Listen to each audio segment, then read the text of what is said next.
السلام عليكم ورحمة الله وبركاته. أعوذ بالله السميع العليم من الشيطان الرجيم. بسم الله الرحمن الرحيم. الحمد لله رب العالمين والصلاة والسلام على رسوله الكريم وعلى آله وصحبه أجمعين.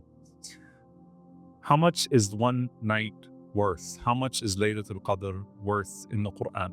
Anyone tell me? I hear murmurs. The answer might not be as simple as you think. How much is Laylatul Qadr worth? 1,000 months? Wrong. Sorry, but I thought. I'm going to pick on you.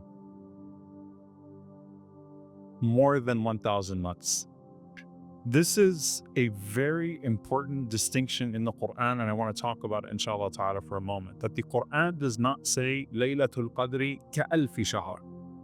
Laylatul Qadri is like 1,000 months. Rather, it says khayrun min alfi shahr.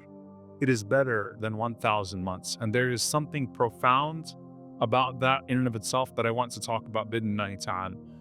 When we look at the Prophet sallallahu alaihi wasallam and his relationship with Allah and our blessing and good fortune of being from the ummah of Rasulullah sallallahu alaihi wasallam, there are two things that Rasulullah sallallahu alaihi wasallam always does on our behalf. He always advocates for Allah subhanahu wa ta'ala to lessen our burden, and he always advocates for Allah subhanahu wa ta'ala to increase our blessing. This is our Messenger sallallahu alaihi wasallam. While he was alive in this world, he constantly petitioned his Lord to make things easier for the ummah, yet more rewardable. And on the Day of Judgment, Rasulullah sallallahu alaihi wasallam will be walking next to the members of his ummah, looking at their mawazeen, looking at their scales, petitioning on their behalf. وَلَسَوْفَ يُعْطِيكَ رَبُّكَ فَتَرْضَى. And Allah will keep on giving you, O Muhammad sallallahu alaihi wasallam, until you are pleased. Every Nabi, every Prophet has an accepted dua. Rasulullah sallallahu alaihi wasallam said, I have left mine until the Day of Judgment, when he would fall in sujood, when he would fall in prostration and advocate for us. And when the Prophet sallallahu alaihi wasallam went on the journey of Al-Isra wal-Mi'raj, and we know the conversation that took place between him and Musa alayhi salam. When Musa alayhi salam told the Prophet sallallahu alaihi wasallam, go back and ask Allah subhanahu wa ta'ala for less, for takhfif, for less. Let me ask you a question, and this is very serious to just think about. Do you think Rasulullah sallallahu alaihi wasallam, when he received the order for 50 salah, do you think that the Prophet sallallahu alaihi wasallam thought to himself, that's too much? I mean, we know his ibadah alayhi salatu wassalam. 50 prayers would have basically meant that we spend our entire day in salah, that we live our lives in prayer, and that everything else figures itself out. But Musa alayhi salam said, your ummah would not be able to handle it. And the Prophet sallallahu alaihi wasallam went back to Allah subhanahu wa ta'ala on behalf of us, on behalf of the ummah. Ya Allah, make it less. Ya Allah, make it less. Ya Allah, make it less. Until when Musa alayhi salam told Rasulullah sallallahu alaihi wasallam that 5 is even too much, the Prophet ﷺ said, now I feel shyness. He felt too shy, alayhi salatu wasalam, to go back to Allah and say, Ya Allah, less than 5. And subhanAllah, la yukallifu Allahu nafsan illa wasa'aha. Allah does not burden a soul beyond its scope. We're blessed, alhamdulillah. 5 prayers is not too much, alhamdulillah. It is not too much. But on top of that, what did Allah subhanahu wa ta'ala say to the Prophet ﷺ? That the reward of their 5 will be 50. The reward of their 5 will be 50. How does Laylatul Qadr come about? Imam Hassan al-Basri rahimahullah tells us about our Messenger sallallahu alaihi wasallam. Anytime Allah gives him, the Prophet sallallahu alaihi wasallam thinks, how does that translate into giving to the ummah? He said that Allah Azza wa Jal gave the Prophet sallallahu alaihi wasallam al-Kawthar. Allah gave the Prophet sallallahu alaihi wasallam al-Kawthar, abundance, that particular river, and the Prophet sallallahu alaihi wasallam wanted something for his ummah, so Allah gave him Laylatul Qadr. That's one thing. Abundance for the ummah as well. Sallallahu alaihi wasallam. On top of that, we know some specific details about how the Prophet sallallahu alaihi wasallam particularly asked Allah subhanahu wa ta'ala for a gift that we are all looking for the last 10 nights. And that is that Anas ibn Malik radiallahu ta'ala anhu said that Rasulullah sallallahu alaihi wasallam saw some of the previous nations. He was given some of the akhbar, some of the news of the nations that came before. And the Prophet ﷺ understood that the a'mar of people, the average lifespan of this nation is shorter than the average lifespan of those nations that came before. And the Prophet ﷺ said, A'maru ummati, the average lifespan of my ummah is what? Between 60 and 70 years old. That's the average lifespan of my ummah. So when the Prophet ﷺ saw that, what did he think of right away? Anas radiallahu ta'ala anhu said that he was distressed, sallallahu alayhi wa sallam, أَلَّا يَبْلُغُهُمْ مَا بَلَغَ غَيْرُهُمْ مِنَ الْعَمَلِ, that they would not have the opportunity to do the same deeds that the other ummah, the other nations had the ability to do. So Allah subhanahu wa ta'ala gave him Laylatul Qadr as a gift to the Prophet sallallahu alaihi wasallam's ummah. Laylatul Qadr khayru min alfi shahr.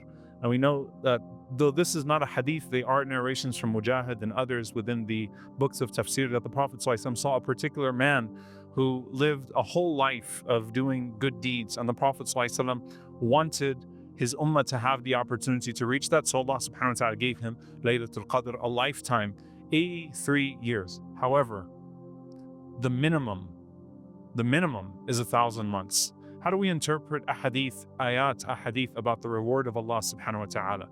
We get as specific as possible in regards to the deeds that we are to do in order to observe. But then when we interpret the reward, we interpret it in the most expansive manner possible, and that is in our husn al-dhan in Allah subhanahu wa ta'ala, our good expectation of Allah. So let me be very clear here. When there is any ayah or any hadith that mentions a reward from Allah subhanahu wa ta'ala, the calculations that are done by the scholars are to see how can we fulfill the action that is being called to in that particular ayah or hadith. So what does it mean to observe Laylatul Qadr? What does it mean to observe this? What does it mean to observe that? And so you'll find the ulama go through the painful time and process of trying to derive the most specific recommendations possible for these types of deeds. But then when they interpret the reward, you interpret it bi-awsa'i, in the most expansive manner possible, because that's how we look to our Lord subhanahu wa ta'ala. And the Prophet ﷺ said that when Allah rewards a good deed, the minimum is by 10. And then Allah subhanahu wa ta'ala rewards it up to 700, up to whatever Allah subhanahu wa ta'ala wants. So for some people, Laylatul Qadr is not even 1,000 months. It's thousands of months. For some people, the tasbih of Ramadan is not even times 1,000.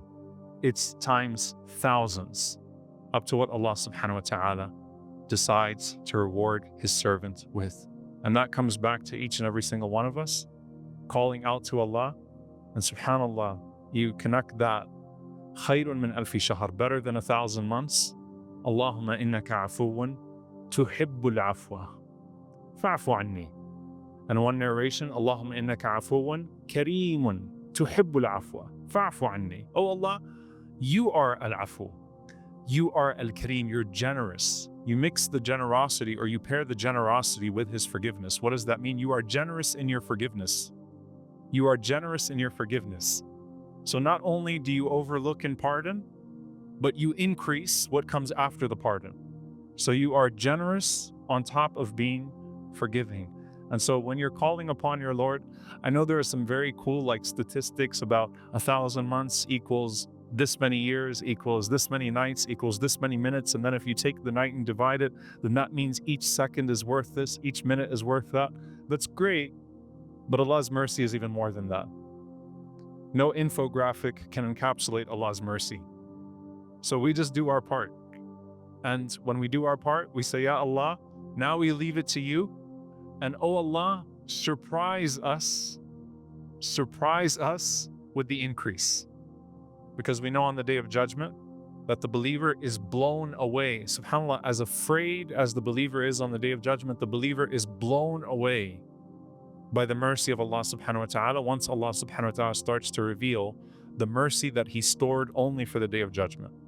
How many mercies does Allah subhanahu wa ta'ala have in total Allah is limitless in mercy, but Allah subhanahu wa ta'ala has only given us 1 out of 100 of the mercy that is between us that we benefit from in this life. And when you start to see what those other mercies look like, it's sort of like when they talk about dimensions in this life, right? That we don't know what a 5 dimension, 6 dimension, 7 dimension, 8 dimension.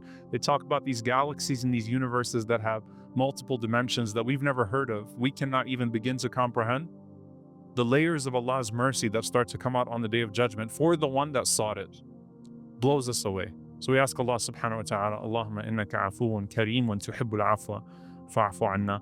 Oh Allah, let us not just be amongst those that observe Laylatul Qadr, but let us gain the maximum reward of Laylatul Qadr. Ya Allah, let us gain the maximum reward of Laylatul Qadr. Ya Allah, forgive us and have mercy on us and pardon us for every single sin that we bring before Laylatul Qadr, the ones that are public, the ones that are private, the ones that are major, the ones that are minor, the ones that we know and the ones that we did not even realize we committed. Ya Allah, wipe them all out. And Ya Allah, reward us with all of the good that has been promised, all of the good that has been offered, the good that we can comprehend and the good that we cannot even comprehend. And Ya Allah, grant us the best gift of being with our beloved one, sallallahu alaihi wasallam. Ya Allah, as He wanted Laylatul Qadr for us as a gift, and as You gave mercy in response to that, Ya Allah, grant us the greatest gift of being His companions in Jannatul Firdaus. Allahumma ameen. Wa sallallahu wa sallam wa barak ala nabiyyina Muhammad wa ala alihi wa sahbihi ajma'in. Jazakumullahu khairan. Assalamu alaikum wa rahmatullahi wa barakatuh.